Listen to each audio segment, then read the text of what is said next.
And go. Hey everybody, welcome back to our podcast. Woo! I'm Josie. I'm Jalen. And this is Girl Talk Austin FC. Woo! Woo! Cue intro.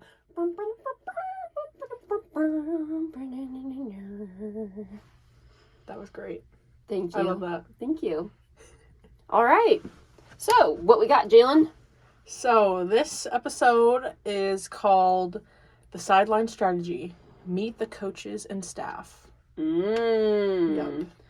I really want to meet the coaches. They must make some moolah. Oh, yeah. Not in a For weird way, sure. just because, yeah. And because of their hard work and dedication. Yes. I just want to ask them what it took to get there. You know, like, did they start off coaching, like, Little League Soccer? They might have. They might have. Okay, so, what coaches are we meeting? We're meeting some players. We're going to talk about some athletic people. Yes. Yes. So, I guess maybe we should start at the beginning with The birth of all the coaches. Yes. Start at the birth, yes. So, we'll start with Austin FC's very first coach. His name was. Yes, he's dead, guys. Just kidding, he's not dead. Promise, he's doing fine. Alright.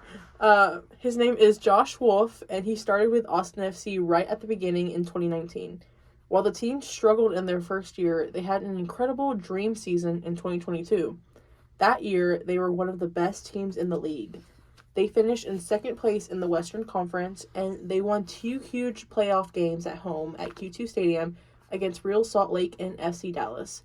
They made it all the way to the Western Conference Final, and which is basically the semifinals for the entire league, and it was the best that team had ever or has ever performed, actually. Wow. Yeah. Go Austin FC. Yep.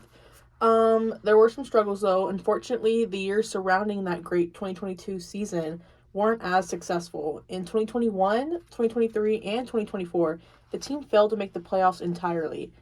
Because the team wasn't winning enough games to stay competitive, the club decided it was time for a change. Poor Coach Wolf. You think they Yes. called him Coach Wolf or Coach Josh? I like Coach Wolf better. Because they're all old. Yeah, Wolf is kind of a cool last Yeah. name. Hey, Coach Wolf. Hey, Wolf. What's up, Wolf? Wolf. Okay. Okay. So, The Wolves are coming. Nothing. Oh, my bad. Okay, sorry. Okay. That's what I was saying. So, by the time he left, his total record over 4 years of playing looked like this. He had 45 wins, 60 losses, and 30 ties or draws. And, since the club let Wolf go before the very last game of the 2024 season, they needed someone to fill in immediately. So they appointed an interim manager, which is a temporary coach, to lead the players for their final match against the Colorado Rapids. They call coaches managers, not coaches. Managers. In soccer? Yeah. Okay. Like, it's the manager, not the coach, but it's synonymous. I think I've heard that before. They mean the same thing. Yeah. Yeah. I forgot that they do that. Yeah. Yes. Okay, so they had an interim coach. Yes, they did. And, I don't see a name here. Maybe it's, I don't know. Let's see. So having the interim manager gave the team's owners some breathing room to look for a permanent new coach to lead the team into next year. So they were doing some thinking around this time. I'm very familiar with getting a new coach. Or my coach getting Kaputski. Oh. Okay. Yeah, well, my freshman year, the coach got Kaputski, and then we had an interim coach. Shout out Coach Kendra. She's at Shriner now. Yeah, I didn't really talk to her. Oh. And then we got the coach that we had now, but then guess what? She got Kaputski also. Oh, no. So, yeah, but they haven't appointed an interim coach at UMHB women's basketball. They're just in the process of hiring a new coach. So, yeah. Tidbit of Josie's life. Yeah. Yeah, it's weird for players to not have a coach, especially in the off season. Although that's probably the easiest time to not have a coach because you wouldn't want to not have a coach in season. That doesn't sound good. Yeah, it's not good. So you know how these soccer players feel then. You feel, you know. Yeah, but they're being paid to play, you know. You're right. They're being paid. I'm not. Okay. So now, after firing Josh Wolf, Austin FC didn't wait long to find a replacement. Nico Estevez, the second head coach in the club's history. It took the team about 3 weeks to pick him. 3 weeks is quite fast. Are they sure they knew what they were doing? I guess they did. Huh. I guess they did because he's been there for a couple of years now, right? Yeah. So I think this is his second year. Manager Nico Estevez. I like his last name. Estevez. Is from Valencia, Spain. He used to be the head coach for FC Dallas, Austin's biggest rival. He led the FC Dallas team to the playoffs twice, but they fired him in mid-2024 because the team started the season with a losing record. Wow, these MLS teams do not put up with losing records. This sounds brutal. They don't give you one rebuilding year. Like, nope. Losing season, you're gone. Go somewhere else. Oh, you're going to our rival school? Or, sorry, not school. You're going to our rival team? Well, Sorry, I can't say what I want to say. He has a long history with Austin FC's owner, Anthony Precourt, and has worked as a top assistant for the U.S. men's national team. Okay. Why is he working for the U.S. men's national team when he's from Spain? Like, good for the U.S., but shouldn't he be repping his country? Because when you think national team, don't you think that they're playing nationally? Yeah. Maybe he played there for a while. I guess that's not internationally, right? International would be the whole entire world. Nationally is just across the nation. Yep. So, maybe they need a U.S. men's national team. Do we sound stupid right now? Or comment below if we do. Is nationally... They play, like, Argentina, like, in the World Cup and stuff. Hey, you know FIFA's coming here this year?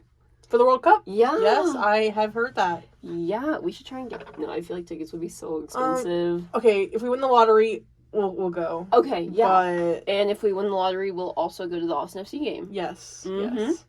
Maybe some of our Austin FC players will be on the U.S. men's national team. Right? Let me look that up. And then we can wear their jersey to the FIFA World Cup game. Yes. If we... Of course, all of this hinges on the fact that we win the lottery. Yes. Or money falls from the sky or something. God's plan. Yes. God's plan. Okay. So, there's a bit of tea going on right now with Austin FC. Ooh, love tea. There's a little bit of drama behind this hire. And here we go. Nico Estevez is a solid MLS coach, but he's not a superstar name. Some fans feel like the club promised a Ferrari, but bought a reliable Honda instead. It's a bit underwhelming for a club that says they want to be the best in North America. Oh. So, apparently, the Austin sporting director, Rodolfo Borrell, basically bragged that world-famous coaches were begging for this job. And instead of hiring a world-famous coach, he got a Honda. Which, there's nothing wrong with Hondas. I like Hondas. Yeah. Like, I mean, Hondas are reliable. They get good gas mileage. They don't break down a lot. Like, I'd rather have a Honda. Actually, Ferraris are kind of cool, though. Yeah. So, he kind of went, like, for, like, not like the underdog, like a safe hire. He went for, like, a safe hire to where, like, if he's great, then he's good. But if he's bad, then Rodolfo is also good, you know? Yeah. Like, besides, I'm sure it's not just Mr. Rodolfo Borrell's decision. I'm sure there's many people that decide who the coach is. For sure. Yeah. Okay, so some fans are skeptical about Nico, but Nico brings two big things that Coach Wolf doesn't. Number one, Nico is bilingual. Oh. This is huge because Austin has a lot of Spanish-speaking players. Being able to talk to them directly in the locker room and connect with the Latinx fans in the community is a massive breath of fresh air. That's actually kind of cool. Being able to, in general, being able to speak two languages is really cool. Oh, yeah. But I've actually always kind of wondered that, like, the language barrier with, like, all these international teams, or, like, you see these big superstar teams and they have all these players that speak different languages, like, especially in the NBA and obviously in Major League Soccer. And I was always like, they all can't just, like, speak English. Like, how do they communicate? Do they have translators at practice? Like, I think, like, I've seen, like, with, like, Shohei Ohtani or something like that. Shohei. Shohei. I don't know. Oh my gosh. Baseball. I know his name. I just, I'm not saying it right now. But, you know, with him, like, he doesn't speak, English like, very English, well. so he has a translator that, like, goes with him everywhere. And so, like, that's, like, how they do it. So I guess they have that for, like, soccer, too, or, like, or any sport. But it probably is, like, just, like, easier and better if you have, like, your coach actually, like, you know. So that's a good thing that Coach Nico can speak another language. Yeah. And he also passes the vibe check. People generally think Nico is much more charismatic and friendly than Wolf. He's already talking about how much he loves Austin music's food and culture, and he seems to actually get the fans and wants to get to know the supporters personally. I think that's good in a coach. Obviously, you do want them to be focused on winning, but it's great that he's loving Austin. I mean, what's not to love about Austin? Right. There's all the food, tons of people that have a lot of opinions.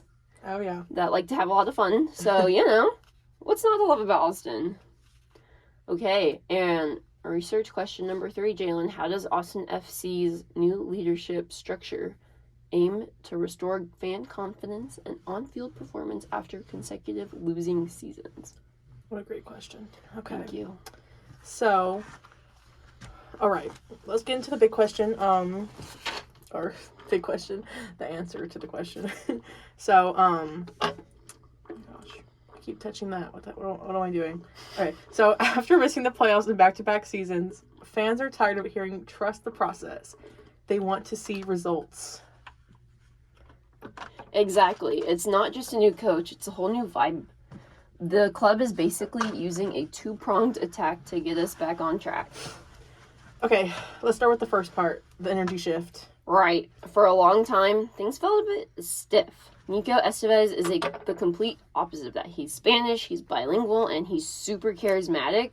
And because he speaks Spanish, he can talk directly to a huge chunk of our roster without a translator. That builds instant trust. Oh, yeah. And he's already out there talking about Austin's food and music. He actually wants to know the supporters personally. It feels like he's inviting the fans back into the club rather than just coaching from a distance. I feel like that's great, like, for the vibes. But, like, what about the actual soccer? How do we stop losing? See, that's the second part. Total roster aggression. Rodolfo Barral, remember, he's the sporting director, and him and Nico aren't just playing it safe.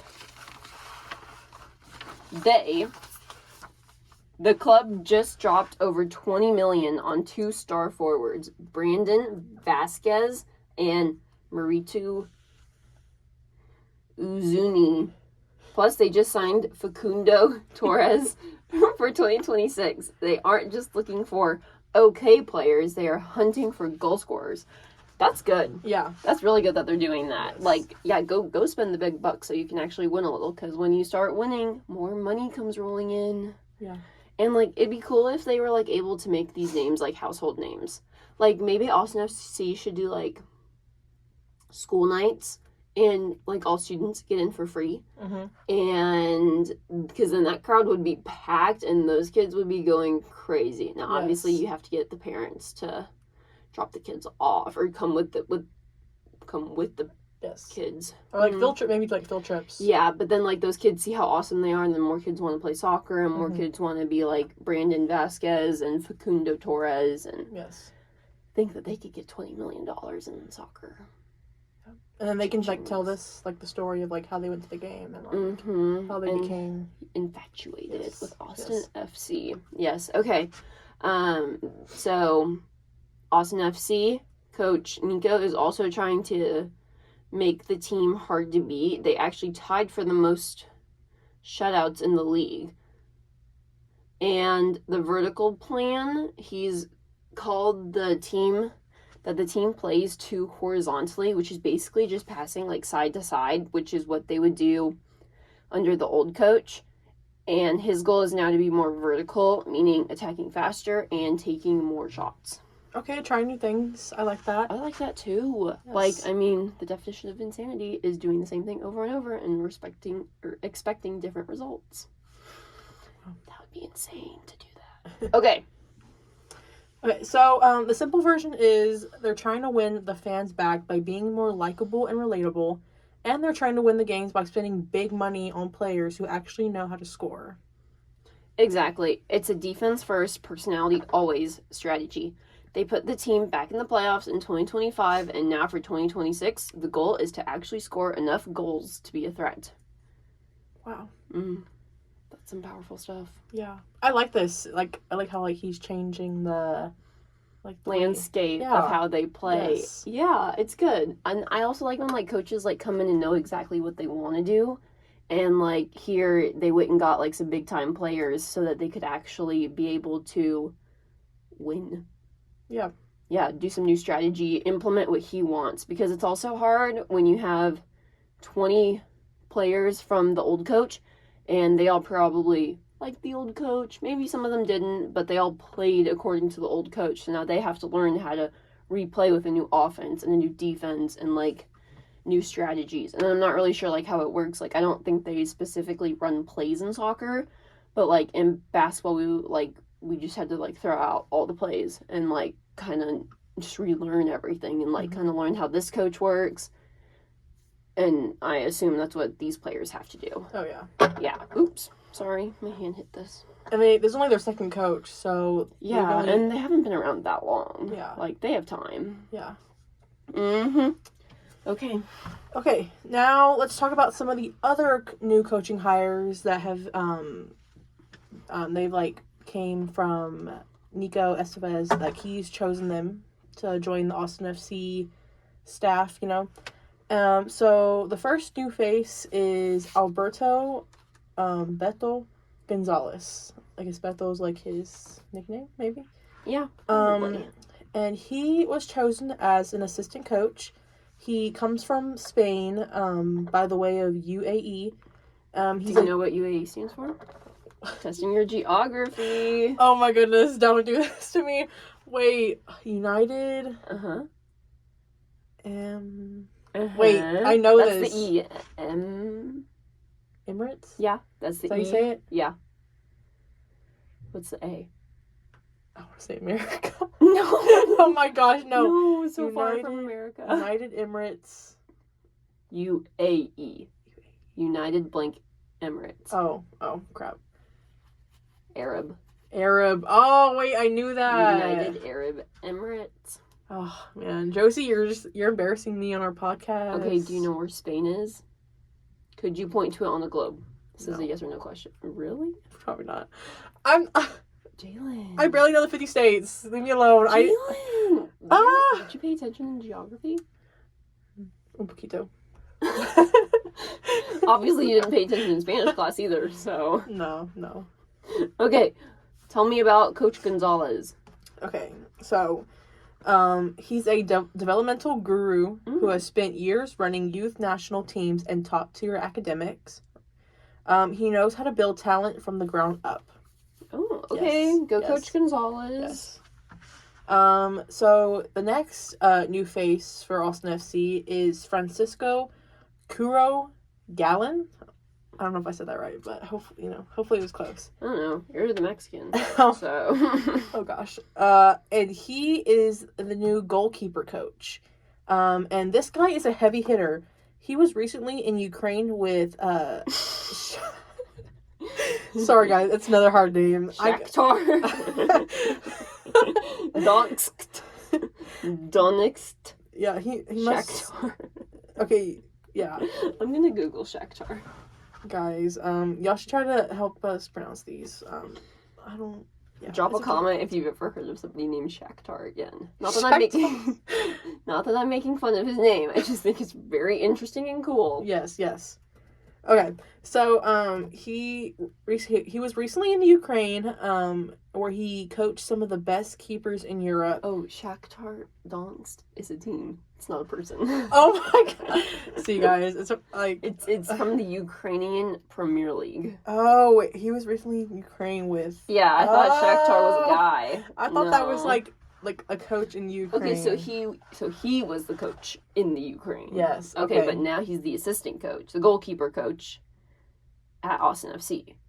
Okay. That makes sense. Yeah. Okay, we got it, guys. We got it. My bad. Okay. So. Hey, Shakhtar is just like saying it. Me too. Is there like a voice thing? Can you like see what it sounds like? Yeah. Okay, ready? Yeah. Shakhtar Donetsk. Okay, we were saying it right. Yeah. Shakhtar Donetsk. Here, Shakhtar just for Donetsk. y'all. Shakhtar Donetsk. Okay, you weren't far off, Josie. No. You said that pretty good. That was good. That was good. Yeah, I could speak another language if I wanted. Yeah, see? I could speak Ukrainian. No, I couldn't. Okay, moving on. Okay, yeah, moving on. Sorry, we got a little off topic. If you want our goalies to be world class, that is the man for the job. Yes. Go Coach Curo. Francisco Galan. He is the man for the job. Okay. Let's go, Coach. So, the third new face of Boston FC is Albert Ballesteros. And he is the field analyst coach. Analyst. Oh my God. Analyst. Guys. She's been drinking. Oh my God. It's only 3 in the afternoon. Guys, I'm sorry I'm nervous. This is my second podcast ever. Okay, sorry. Yeah. It's mine also. You're just... Bear with us. If y'all can't tell, she's just a lot, better at this, you know? She's just so smooth with her words. Okay, keep going. Okay, my bad. Okay. Nobody wants to hear about Josie. Sorry. Okay, so think of this guy as the data and tactics wizard.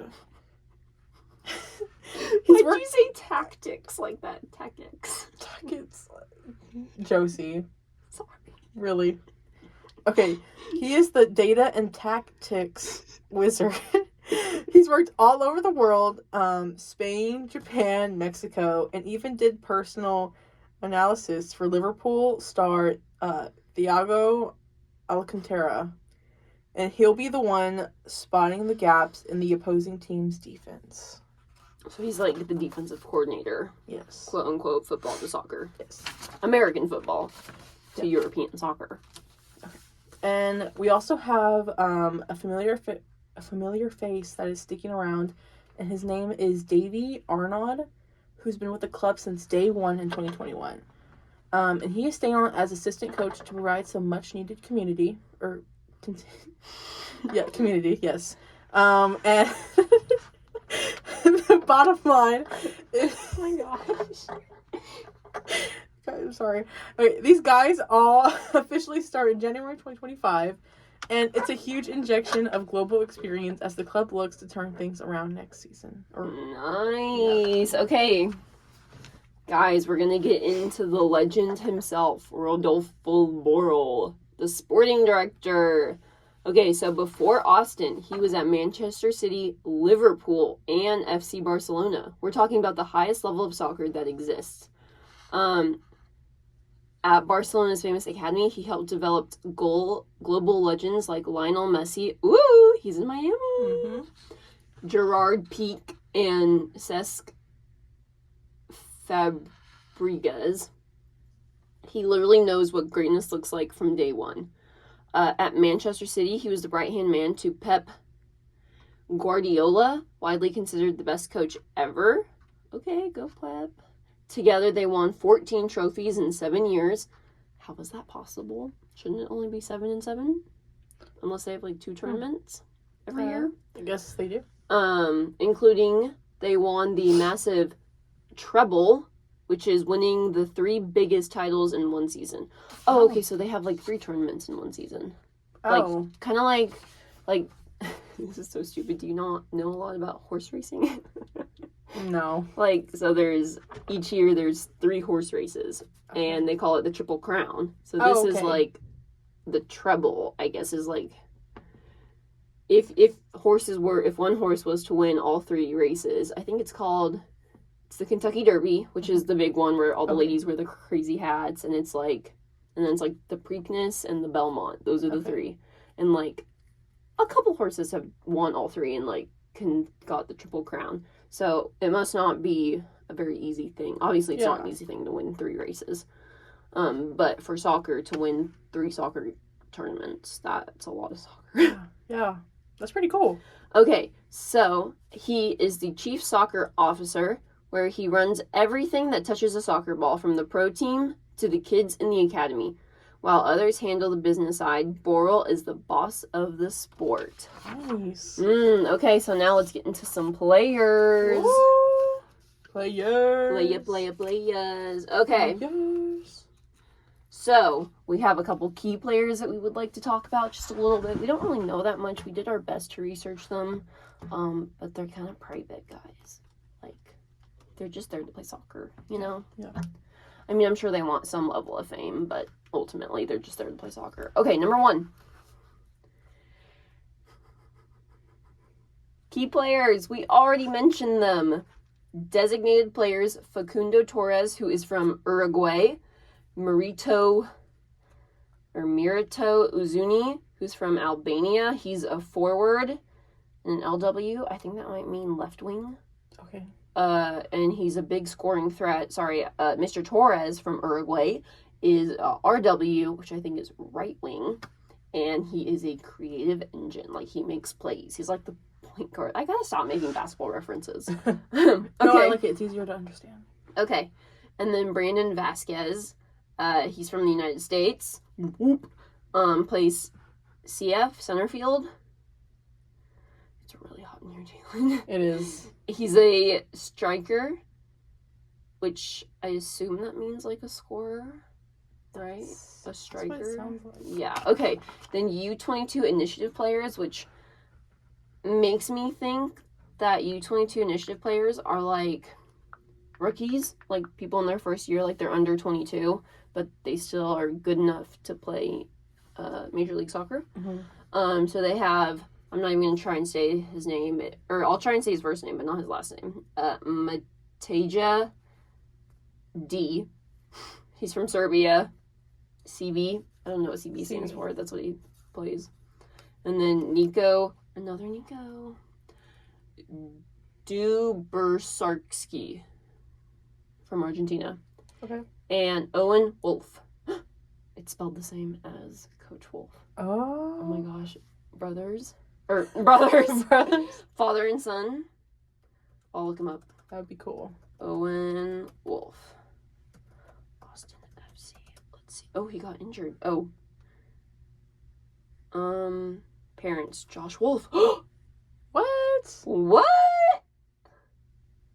Former American soccer player.